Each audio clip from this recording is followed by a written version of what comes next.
Live here. Live! But we don't have to necessarily know what that means. What's the someday of Black? I don't there's know a that we reason want- this story happens now. Ladies and gentlemen, the movie writes itself.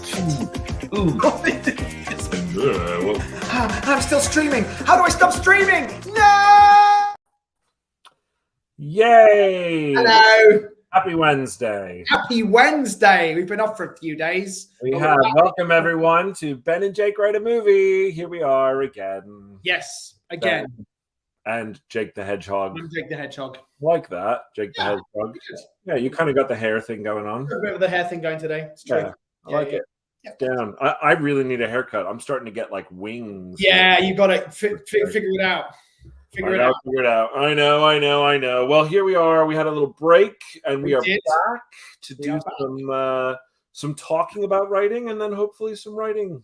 Some writing about writing. Writing. Yeah. So we were gonna choose one of Nick's topics. Did you look at his list? I didn't look at his list. Well, I have a I guess it's more of a craft topic. Okay, we can talk about craft topic. That's fine. But I think that it's an interesting one that I've been thinking about lately, and it has to do with authenticity. And what I mean by authenticity is, how do we as screenwriters make sure that we are as authentic as we can be with both our characters and our situations, to both serve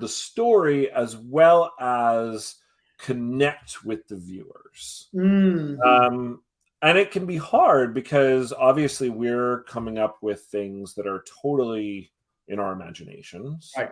I mean, it's different depending on the genre, I think, that you write in, for sure. We tend to write in larger worlds that are more fantastical. But what's interesting about the script that we're working on this podcast is that it's set modern day. Yeah. And so how do we get into the minds and the struggles and the challenges and the emotions of characters? For example, we're writing a movie that has two female protagonists. Of course. Absolutely. We're men. Totally. So how on earth could we possibly do that? Can we do that? Well, yeah, I think that people ask that question. Absolutely. What do you think? I'll touch base on my recent favorite quotable book on writing by Stephen King, because he talks a little bit about this. Great. And there is this saying, which is write what you know. And people take that in a very literal sense. But if anybody ever wrote what they knew, we wouldn't have all the wonderful things that we have. We wouldn't even fucking have Shakespeare's plays wouldn't exist in the way that they do. We wouldn't have great works of literature. It was a prince in Denmark. We wouldn't have any of it. But what Stephen King goes on to elaborate, he says, really what he goes, I don't necessarily agree with that. And again, I'm butchering his words. But he's like, write whatever you want, just so long as it's true. And I really responded to all that means when you. Yeah. What does that mean? True. What does that mean? Actually true? Because obviously it doesn't. But what is true? Emotionally true. For me, it's emotionally true. Emotional truth. How does someone in this situation respond? We used to do it when we used to do Meisner technique as acting. Yes. It's like, what is acting? It's behaving truthfully in imaginary circumstances. Yeah. And I really liked that definition of acting. And ultimately, I think the same thing applies to writing. Here are all these imaginary circumstances. Here are all these characters that don't actually exist. They're not real people. They never lived. But what is the emotional truth? What is the acting truthfully in these imaginary circumstances? So I think comes to this question of authenticity. I think it's the job of the writer to constantly be asking, what would this person do now? What is true? What is the true situation? And when you read something that isn't true, you feel it. And you immediately go, oh, I'm withdrawn from it. Get back from it because it's not true. Yeah. Like that, like when anytime you go, that person wouldn't do that. Totally. Yeah, absolutely. I think, honestly, I do feel like our acting backgrounds definitely help in this. I think all writers could actually benefit from an acting class, even if it's an early acting class. Yeah. But I also think that, people outside of the craft, and even some inside of the craft, feel like, and as you're saying, that you should take that literally. That is somehow, as creatives, that it's impossible for us to authentically write a character that's outside of our life experience. And I think that, it's happening in acting as well. And I think that there is a way that you have to look at characters. A lot of people were unhappy that two men wrote the princess. What they don't actually know is that a woman actually wrote stuff after us. Yeah. And that it doesn't really matter because the character is human. Yeah, totally. All approached her from her and again, 100% on board with the supporting of writers of all different backgrounds. That's also, no one would like it if someone went to a woman, you can't write male characters. Of course not. Or to a black writer, you can't write white characters. That's not. And I don't think people. The topic to me, it's like leaving the politics part completely out of it because I don't even want to go there. No. What I think is, no matter what, if you're a writer, you are writing characters who are not you. There is zero possible way to write a screenplay or a book where every single person fits into your personally lived experience. Absolutely right. It's boring as fuck, right? So even if you're writing, for example, a mobster, and I've never been a mobster before, I need to put myself in those shoes. I need to think and imagine and go, well, what does that feel like? What is the emotional truth of a guy who, has killed someone? Yeah. And it's not an easy thing to find that authenticity. And I think that part of the rewriting process a lot of times is about finding more authenticity. We've noticed that for sure, is that even in our drafts, every time we do entire passes just on one character to try and find what is that authentic voice, what are they really feeling in that scene. And then when I think you get to the studio level, a lot of times the reason you see other writers brought onto scripts is because they're looking for someone who maybe can bring authenticity to a part of the script that you maybe missed. Absolutely. I don't think people bat 1,000 on this. I think it's one of the biggest challenges you have as a writer is to find that authentic voice and behavior of a person that is potentially so far away from who you are. I mean, but it's that thing, isn't it? Coming back to this aspect of authenticity and the viewer, or the reader, whoever is consuming this document at whatever form it's at, whether it's fully envisioned on the screen or still as a reader, is finding again this aspect of emotional truth. Going, oh, I'm not that person, but I relate to that aspect of them. We were just talking earlier about Andor, which you just finished watching, and how we both had experiences of going, oh, I really relate to the characters who are on the side of the Empire. I respond to this woman, I forget the name of the character, this woman who is so desperately trying to prove herself with work and to climb up the ladder and just prove that she's the best at what she can do. I respond to that. I totally relate to that. Yeah. You know, which is what made that character so powerful and so great, was that we were like, yep, I recognize even if the smallest smidge of myself in that character. I feel like for me, and it's just personally, I think that one of the best things that we can do as writers is approach every character that we write from as much of a human place as we can, like in it, and I mean that in like kind of the broadest sense of the word, and then kind of start here with what is the truth of your humanity, what is the authenticity of your humanity, and the type of kind of then start to get micro down to there. And I think that the things that I find really beneficial sometimes is having people read drafts that are potentially of different demographics than we are, and have them come back and go, you know what, this didn't feel right to me, and finding out why.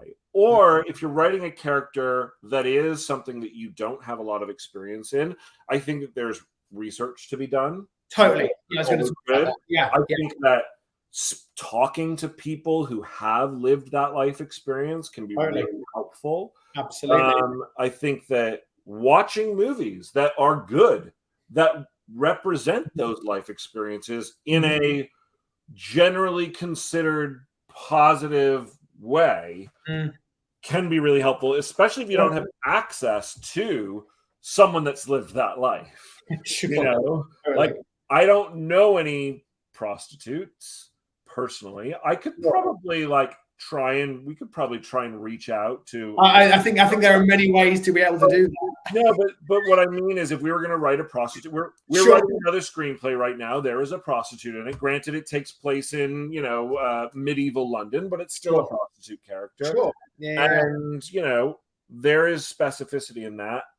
I think that part of being authentic is staying away from cliches, and so you kind of go like, what is the most authentic version of that character that I've seen that didn't feel cliche? It's interesting, isn't it? Yeah, to kind of fall into the ridges, into the grooves of things that have just been trod so many times. Or if you are doing it, kind of doing it really consciously, right, and finding one way to spin it, or just to do it in a really self-aware way.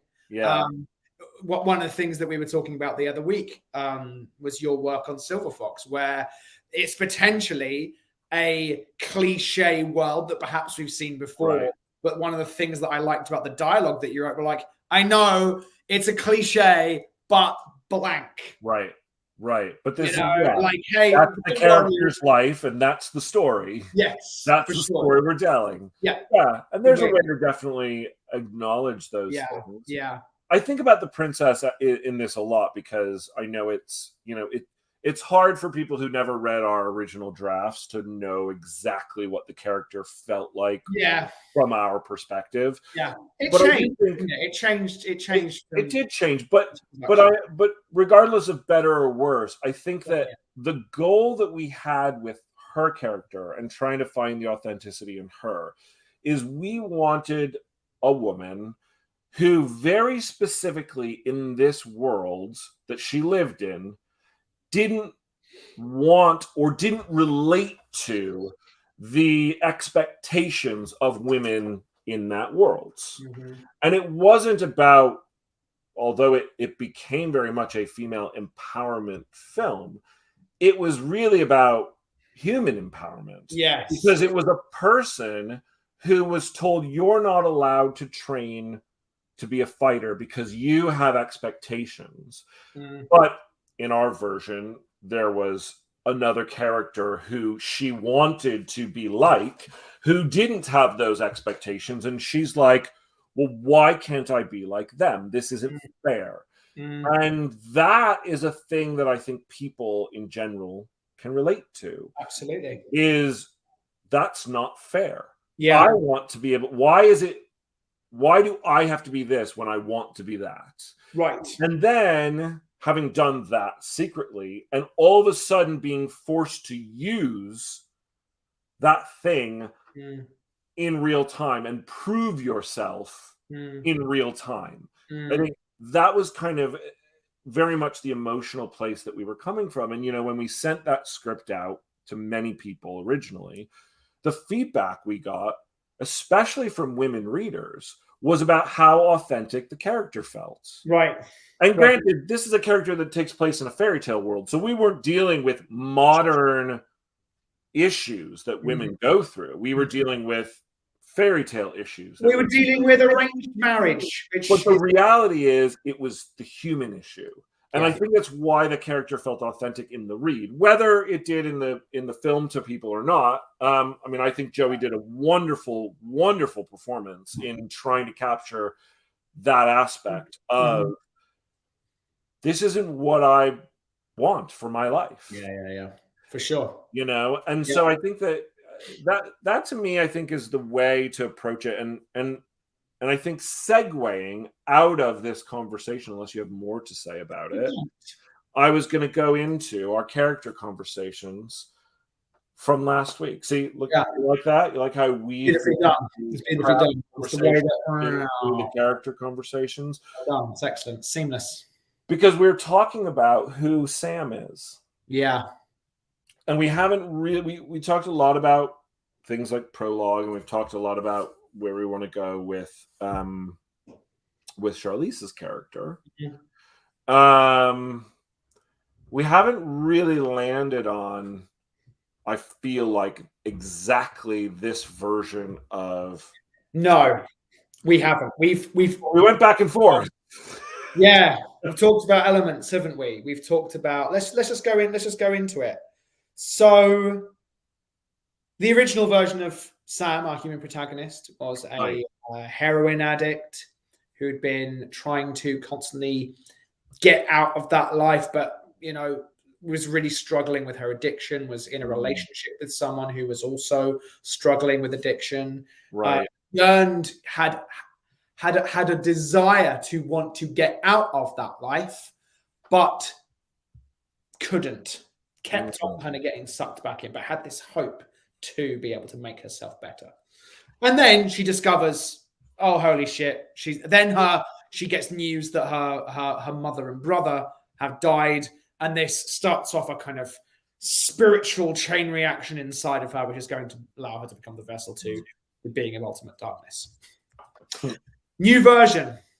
I still very much respond to that version. I think it was a good version. And also, there's other good versions too. The version that we've begun to talk about is a professionally successful woman who is married, who has children, but who is deeply unhappy in their life, who is, cheating on her husband, right, who hates her job, even though it's successful and pays her well. Yeah. We talked about how she has the life that Charlize wishes. She has the life that Lilith and fucking throws. Yes, Lilith throws it. And she doesn't appreciate it at all. She doesn't appreciate it at all. And then one of the things I can't remember if we ended up really kind of hitting on was what happened to activate this thing inside of her. I can't remember where that conversation we started to try and figure out, like, is it just a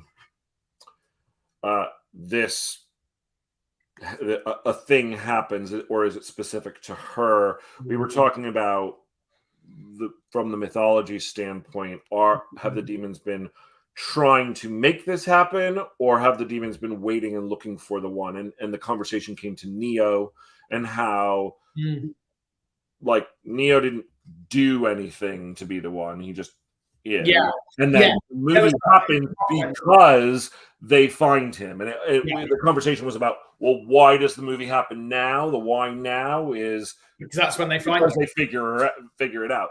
I think there's maybe a way to do both, and I'm just thinking about this as we're talking. Yeah.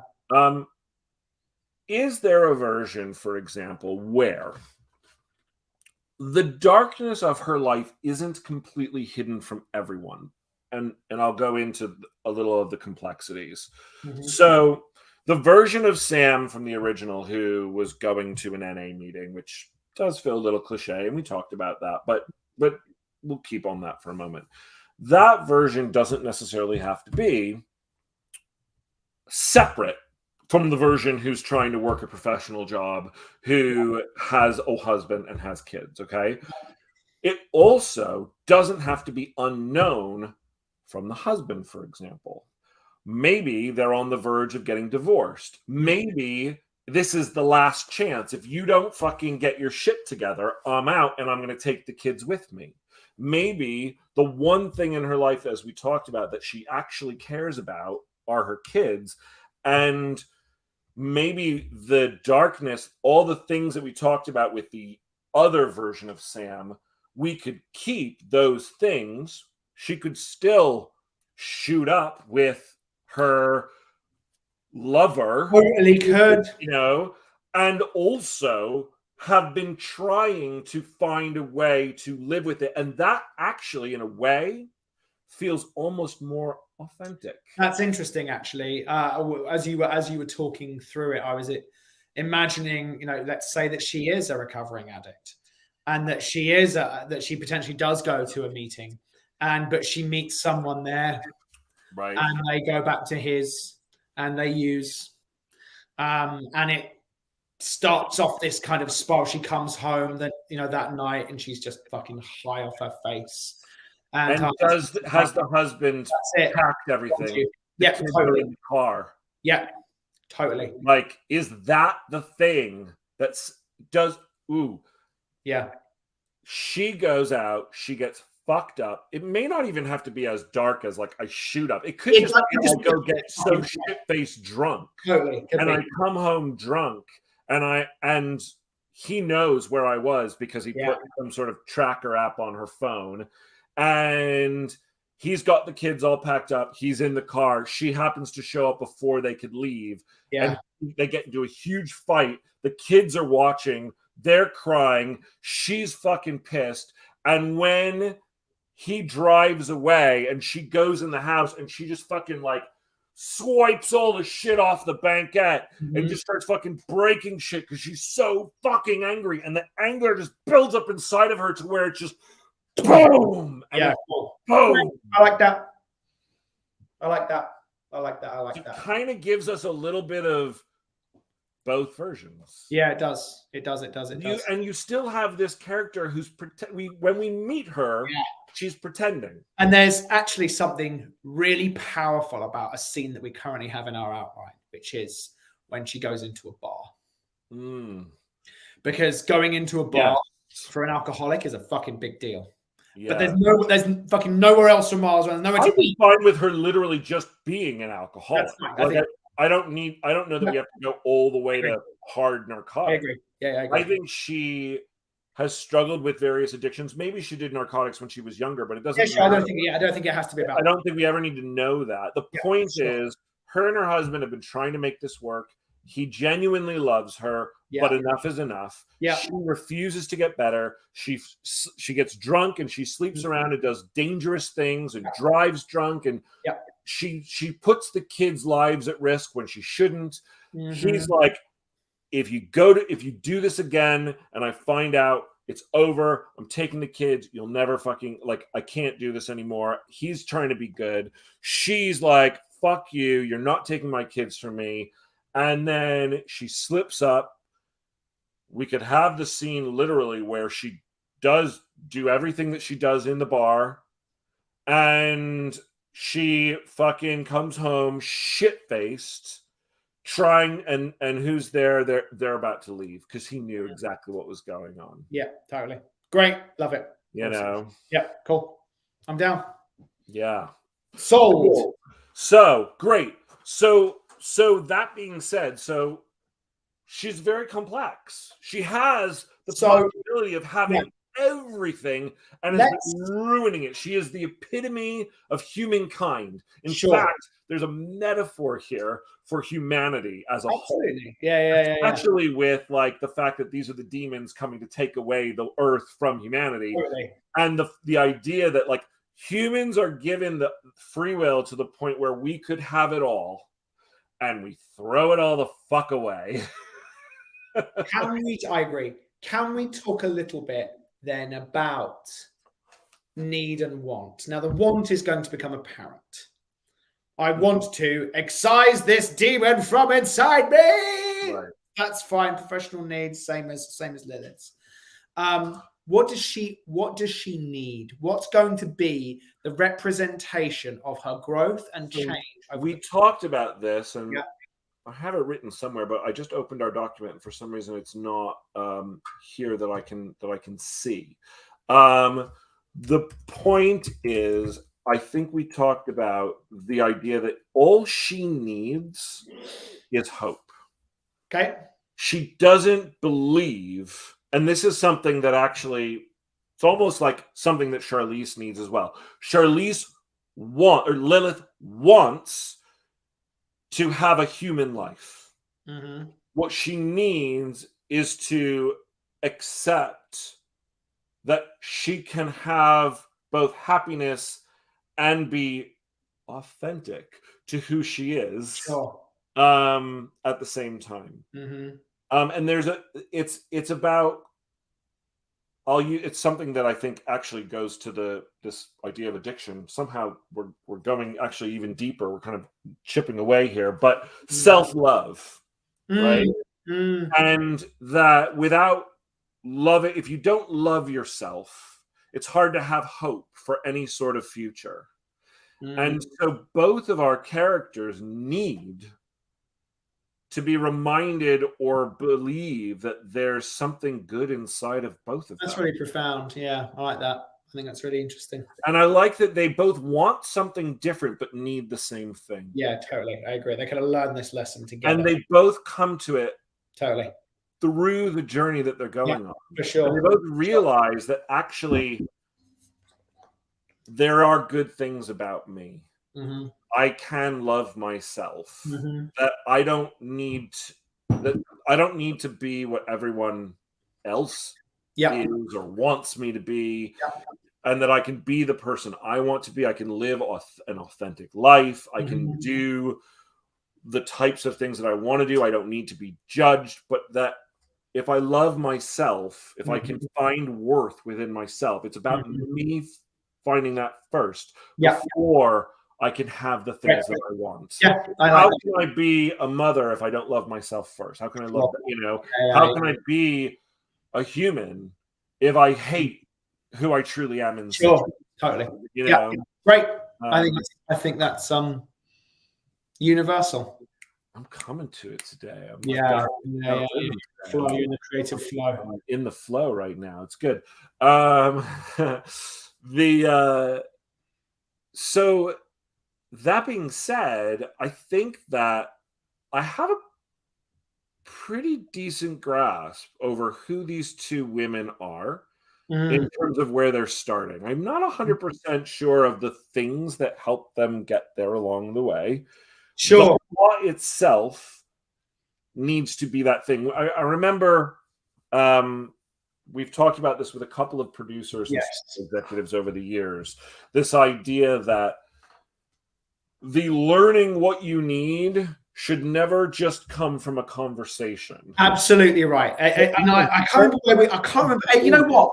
That was something that we were pitching a project at Disney. And that was one of the really good notes that we got from the exec there, which was the lessons get learned through the things that happen in the plot. And like not in an on the nose way. Not in an on the nose way, but it's, for example, if you don't think you're strong enough or smart enough, what is the test that allows you to really prove that you are or aren't strong enough or smart enough yet? I'm going to use the Terminator, actually, going back again to our favorite comp here, as a great example. So Sarah Connor needs to become strong. She needs to become resourceful. Yeah. She wants to survive. She doesn't know that she needs that at first she doesn't know that ultimately her baby is going to be the savior of the world, but that eventually she knows all of those things. But what's interesting about the way that her evolution happens, it's never a conversation between Reese and her going, you need to believe in yourself. You need to be strong. This is, pick yourself up by your bootstraps, Sarah. Yeah. Instead, it's through necessity. We have to build bombs. We have to run from the Terminator. I have to pull you from a wrecked car. She has to do the things that ultimately, when she is in that Jeep at the end of the movie and she's got the dog, she's wearing sunglasses, you buy it. You buy the character growth because the things that she went through caused that transformation. Absolutely right.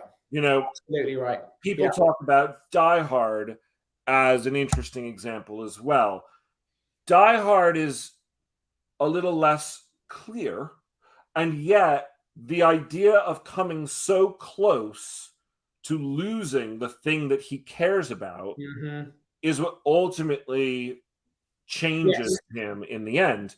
Totally. The events of the movie as a whole are what really causes his internal change. It's not the moment where, oh my God, I cut my feet up and now I'm going to realize that I love my wife. Yeah. It's not that specific.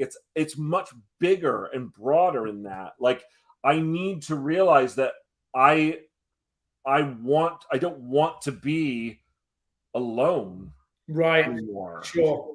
That I want to be a better husband or a better father. Like, those things come out through really just the fact that his life is on the line and so is hers. Yeah. And so I feel like if we can find a way through the course of events that we've talked about to have these women find self-worth and self-love because of what they have to do, not because of a conversation where they're sitting around a campfire. That specific thematic thing presents a challenge. It's not a challenge that I don't think we can't fully work out, but at the moment I don't see what it is as we just talk about it right now, because we're only just talking about it right now. Like, I don't go, oh, it's not the scene where they go fucking shopping on Rodeo Drive. It's it's not that. How does one in this type of movie learn that lesson practically?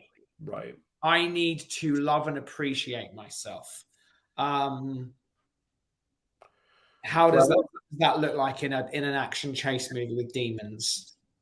Yeah, I mean, I think it's a question that we'll probably continue to ask ourselves throughout the whole process, because I think we're going to have to be asking, like, does this help move that change forward?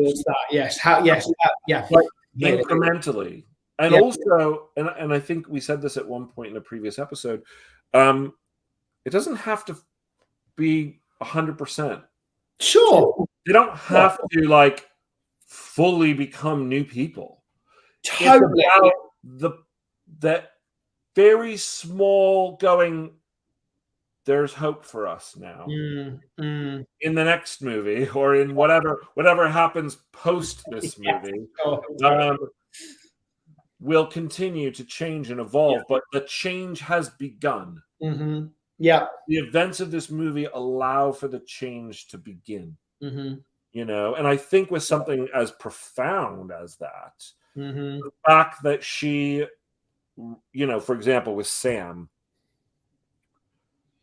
when her kids potentially are taken hostage by our bad deal, right? The realization that as a mother, she literally, as the potential Antichrist, has put her children's lives in danger. She's confronted with it head on. She's never been driving drunk and in a car accident where her kids almost got hurt. Right. This is the event that puts her face to face with, I am potentially responsible for them, Mhm. for saving them, and I hate myself for that, but I'm going to save them. Mm. And so by saving them, I realize that I never want to put them in danger again. I want to be a better mother, and that because I succeed, because Mhm. I managed to save them, maybe there's hope for me. Yeah. Yes. Okay. That's interesting. You know, and it's Yeah. again, it's like It's not. It's yeah. Yeah. it, Yeah. it's not on When the faced nose. with the potential of losing that, I realize that actually that's the most important thing. I failed at everything in my life, but the Right. one thing I succeed at Mhm. is making sure that Yeah. my kids live. And if I can succeed at that, then maybe there's hope for me after all. Yeah. Totally. And what I don't even realize along the way is I also have gotten clean because I haven't had a drink. Totally. I also have been responsible because I've actually been working towards a real goal and not shirked my responsibility. So all the things that the husband should gripe about at the beginning, Totally. the issues that we see that she has, Absolutely. she does without because He should say in dialogue, you know what your problem is? You know what your problem is? And then over the course of the movie, it'll be like, check him off. I know. Check him off. And then Sam, and then Lilith, interestingly enough, Lilith, you know, I think, again, the actions that she takes along the way all prove to her that she can be more than just a demon. That she actually does, and that she deserves. Because I think that's probably the thing that's getting in her way the most, is that she probably doesn't think she really deserves a good life, a good human life, which is partly why she hasn't been able to fully achieve it. So by not killing Sam and giving her a chance, That's interesting. by keeping Early on, is there going to be like one of the things that we've discussed is like, is there a choice? Like, what's the moment where she has to make a choice?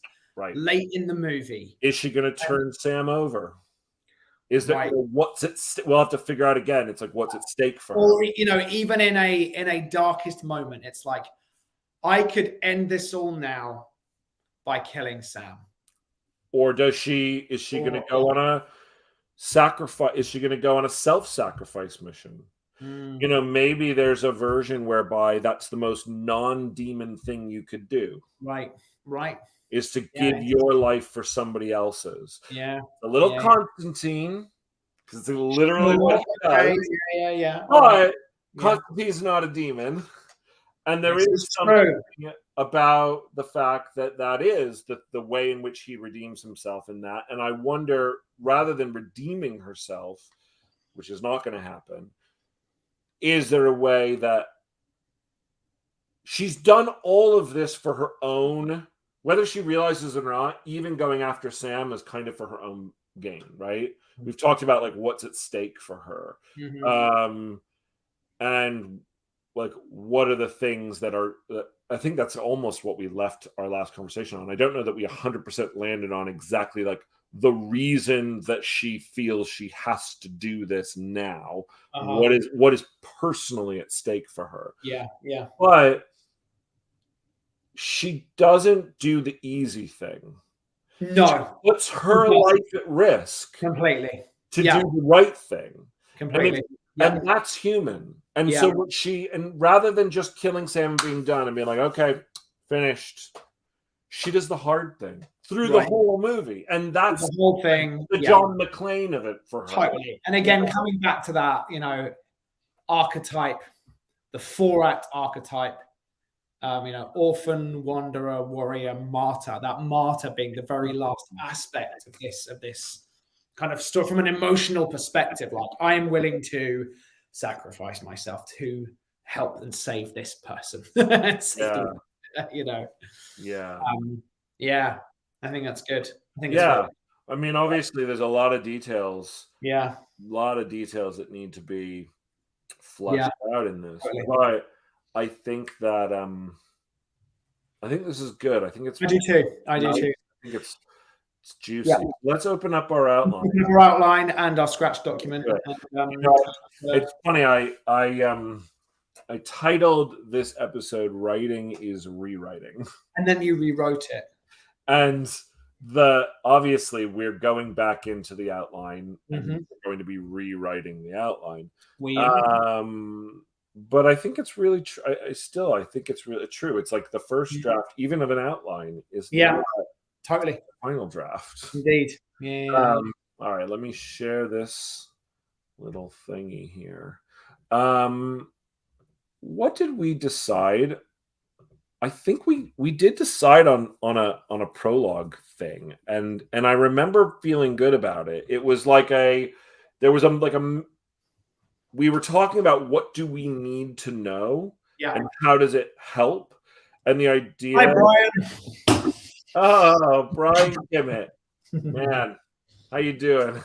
It's funny. I was thinking about Brian Kimmett just the other day, really randomly. I lived in Brian Kimmett's house when he went away and was filming or in a theatre show or something like that for like 3 weeks, and didn't speak to his flatmates once and just basically hid in his room. I don't know why I ever did that. Anyway, random. Small world in LA. Yeah, totally. It's a small world in LA.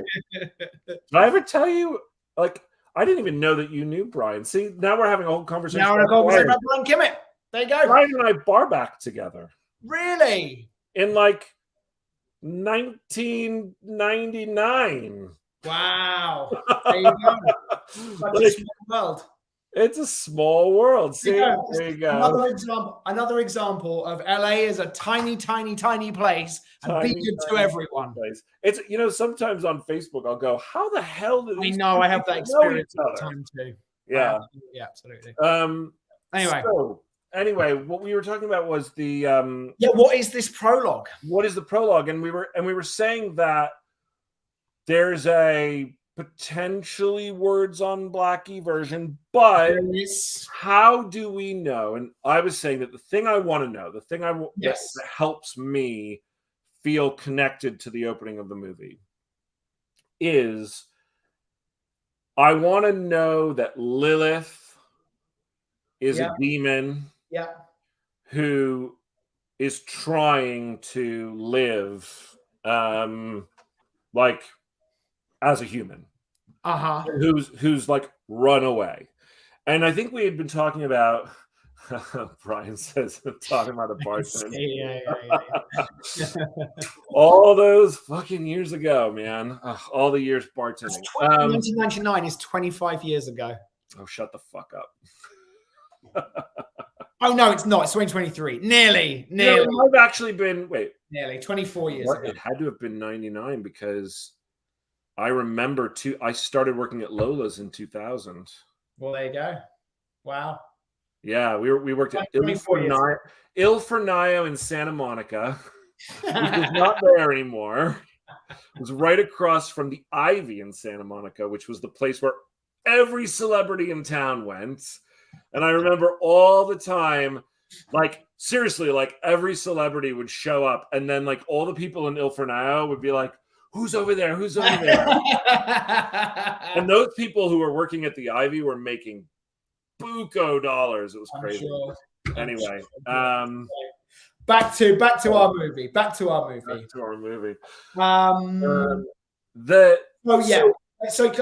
just want to be clear, and we were just talking about it. What information does the audience need?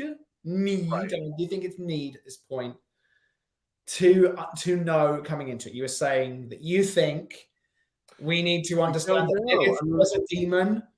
It's what I want to know, but maybe it isn't. And there is a difference, isn't there? There is a difference between wanting to know and needing to know. And the wanting to know is actually what we want the audience to be experiencing. We want them to want to know things. Here's what I don't want, and I think this was part of the conversation that we were having is what would have to be said through bad exposition if we didn't show it now. I hear that. I don't want a scene where she tells us all of the things that we need to know through dialogue. And I also don't think we're going to do flashbacks a la the Terminator. Yeah, I don't think we're going to prologue would be much better. Either. You know, and again, it's difficult because again, using the Terminator as an example, while there is some information that you've gleaned already, you get the most clear, crystal version of it when Kyle Reese in the first Terminator and Arnie in the second Terminator explain what's going the fuck on. Now, what's interesting about both of those scenes is they happen immediately after intense action. It's not knock, knock, knock, come in, let me have a conversation. Are you sitting comfortably? Blah, blah, blah, blah, blah. It's still an "Are you sitting comfortably" moment. It's not it is because it comes after that. In both times, intense chase sequences. Yeah. And it would be natural for the person to go. We talked about this. What's going on? It comes out of character, and they only tell. Interestingly enough, they only tell what the character needs to know, not what they need to know. It's what's the difference? Well, for example, Kyle Reese doesn't go into all of the details of his relationship with John or why he was chosen or what the because honestly that doesn't feel like it's need to know. Correct. Yeah. I'm saying. That's what you're saying. That's what I'm saying. They only tell us what we need, what the character needs to know. It's done well because it's only going into the character. Yes. They don't. I mean, although I can't remember. Does he go into the details of Skynet? Because that's not a need to know thing for Sarah. I cannot remember actually the things that are. So, and obviously we've referenced the Terminator a lot, so kind of become the kind of paradigm of our movie. Yeah. There are some things that are presented in two moments, I think, before Reese finally gets there, which is, as you said, the words on the screen at the beginning and seeing something. Yeah, you're in the future, and you know that you've seen that mankind is literally fighting against giant war machines. Yeah. And then you see the words that the fate of the future is going to determine tonight. So you know going in the movie that this is about the night whereby the fate of the future will be determined. Right. And then with Reese specifically, you have a flashback whereby you see that he was one of these soldiers. Yeah. And you haven't learned that from him through dialogue at all at this point. Right. You don't know whether he's even a good guy or a bad guy before this. Sure. And then you realize that he's a good guy, really. Yeah. Because of the way that he behaves in that flashback. Sure. So it's really those two things. The first one is plot, the second one is character. Right. And both things are done as a way to give you stakes. Yeah. Sure. And an emotional connection to Reese, because there's really no version of Reese at the beginning where you go, why am I rooting for this guy necessarily? He's running from the cops. He's just shown up. We don't really know that he's going to be the one to save Sarah. Right. It's only by seeing him flash back that we go, oh, he's a sympathetic, heroic character. Sure. These are the opening words on Black in Terminator. The machines rose from the ashes of the nuclear fire. Their war to exterminate mankind had raged for decades, but the final battle would not be fought in the future. It would be fought here in our present tonight. Right. Mankind dies. They're trying to wipe us all out, but the final fight isn't there. It's here. Yeah, I mean, basically, we know the machines are the bad guys, and we need to beat them, or humanity's done for. It sets up, literally just sets up the stakes of this movie. Not the personal ones for Sarah, because we don't know yet that this means that killing her is the stakes. Totally, no idea. The stakes of the movie. Yes, sure. So, the guys don't win in this movie. Totally. If we were going to use that as a placeholder example,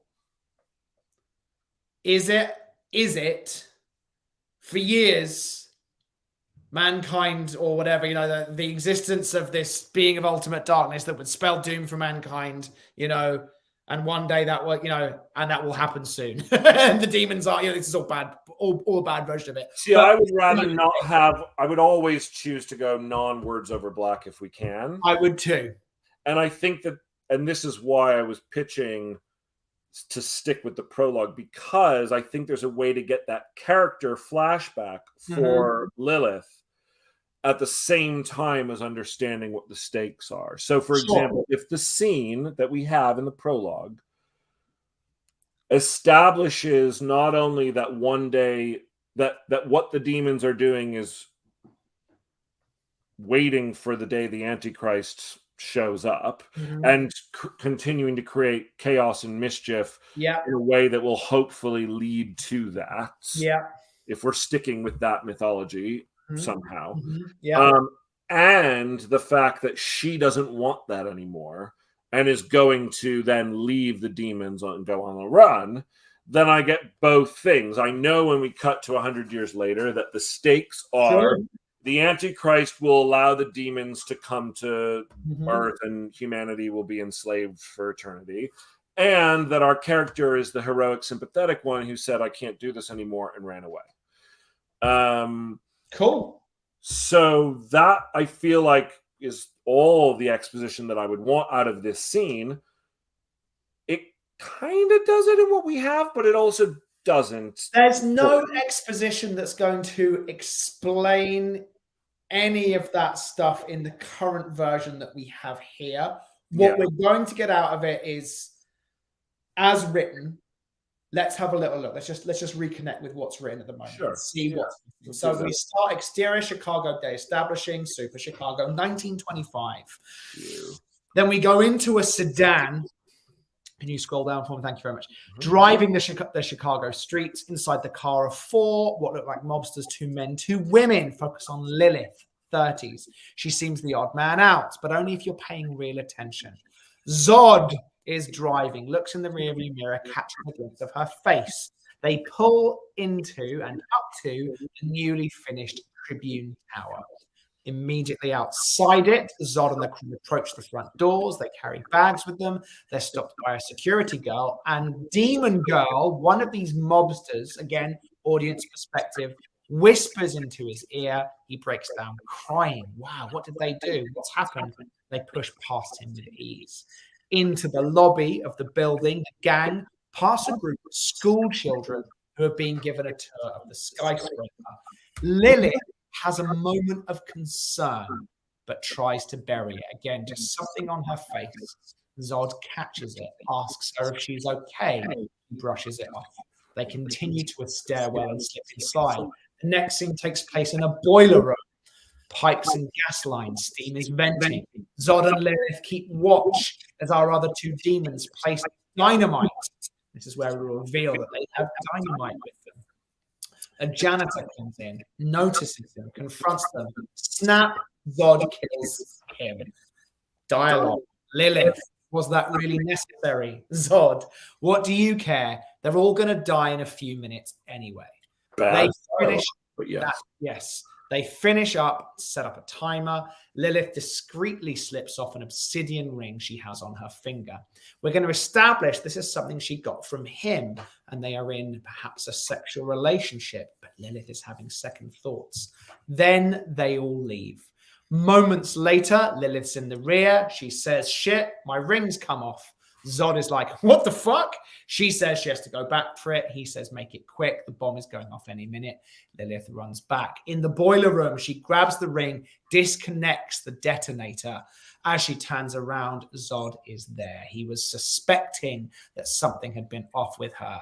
Now he has proof. She is going to rot in hell. There's a fight. It will be in this fight that we realize they are not just people. They will transform into their demonic forms. We're thinking they look a little like something like Darth Maul. This happens whenever they want to use their demon power, perhaps. She gets the better of Zod, leaves him for dead, kinda. Runs out through the lobby. Runs out to the stairwell. Demon friends say, "Where's Zod?" She punches the guy out with a sucker punch, pushes the girl into a glass cabinet, makes her way outside. Lilith runs off into a crowd of pedestrians, never to be seen again. So there are opportunities in dialogue in this scene to learn some things. I wonder if, though, I'm just thinking for a second about maybe a better version of this.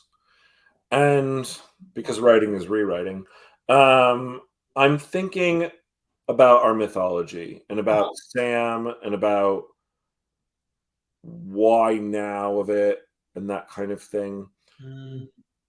What if, and we've talked a little about whether this is the Antichrist or probably more like this Babylonian. I think we found some cool, like, Babylon the Great, but there's probably another name or something that we can use for this kind of like mythical, devilish type of a character, right?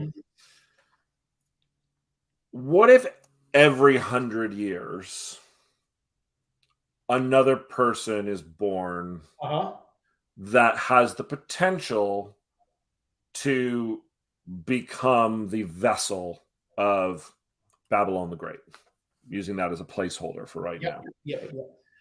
And in the prologue, we're 100 years before, and they're about to go and get the new one. And they get really fucking close. This time, Babylon has completely taken over the vessel's form. There's one last thing that has to be done. We get to kind of have this thing or whatever. And in this moment, Lilith stops it. She stops it from happening and she has to escape. But we hear from, whether it's Zod, bad dialogue pitches. You think this is going to matter? It's then just another one's going to come around in another 100 years and we'll get it next time. You can't stop it. It's inevitable. And then we go to 100 years later and we know, oh, now is the time of the Antichrist rising again, kind of a thing. And what we've seen is that the first time what she did was kill the person. And that person it's okay to kill because we will establish that they were like, I don't know, serial killer, some shit like that. Right? Like really, really, really bad person. The full mark of Cain is fully present on them. We get to see that. Yeah, that's not bad. Yeah. The whole thing is there. We're about to the portal of hell is starting to open. It's the beginning of Hellboy in that sense. Fucking, Babylon the Great is there. And Lilith takes a sword and fucking shoves it through her back and kills her. And then she has to fight her way out and she escapes. And we're like, holy fuck, this is what's going to happen if she doesn't do it. She goes to kill Sam and we go, well, of course she's going to do it again. We know what's going to happen. And then she chooses not. Yeah, that's cool. I quite like that. Yeah, that's pretty fun. And maybe the reason she chooses not to is because killing her will just make another one come around. Keeping her alive will stop the cycle.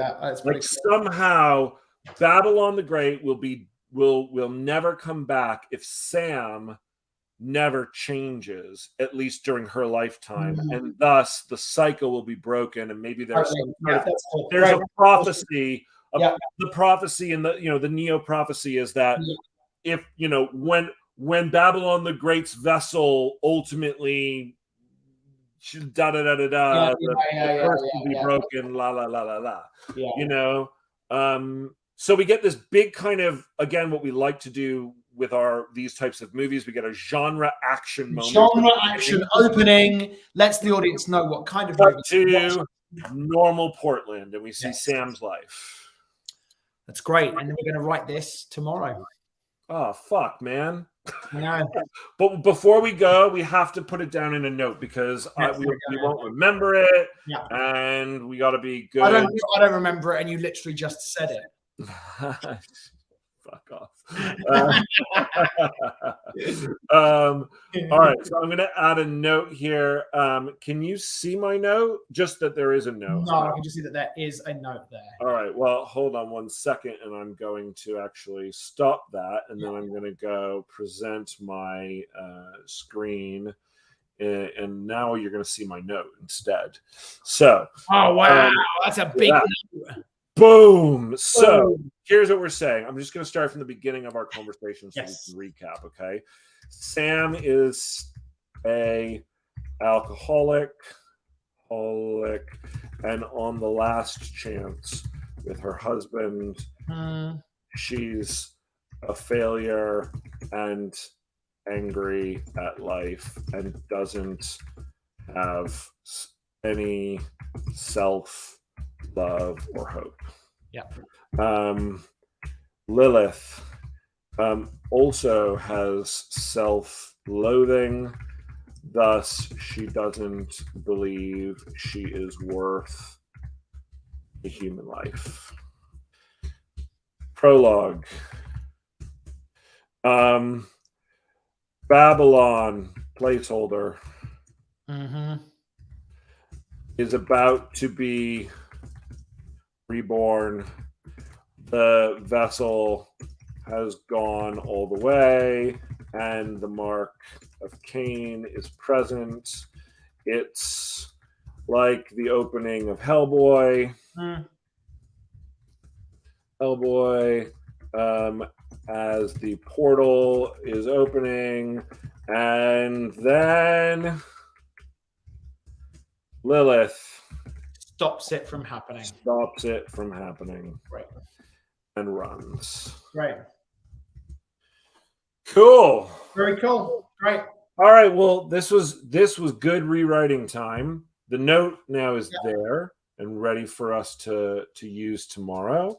Yeah. And I'm excited about these changes. You know, it's always good when you're stuck in a script, maybe, or when you're having doubts about a script, to then get renewed creative energy and go, oh, this is why I love this idea. Yeah, totally. Absolutely. You know, absolutely. Super fun. Awesome. All right, dude. Thanks, everyone, for joining us for this last hour. If you haven't subscribed on YouTube and you watch us on Facebook or listen to us on Apple Podcasts, watch us on Twitter, do us a favor, jump over to YouTube, become a subscriber. It just helps us get more awareness out there, and we love to have more people like Brian Kimmett and joining us and commenting, which is super fun. So thanks, and we'll see you tomorrow, everybody.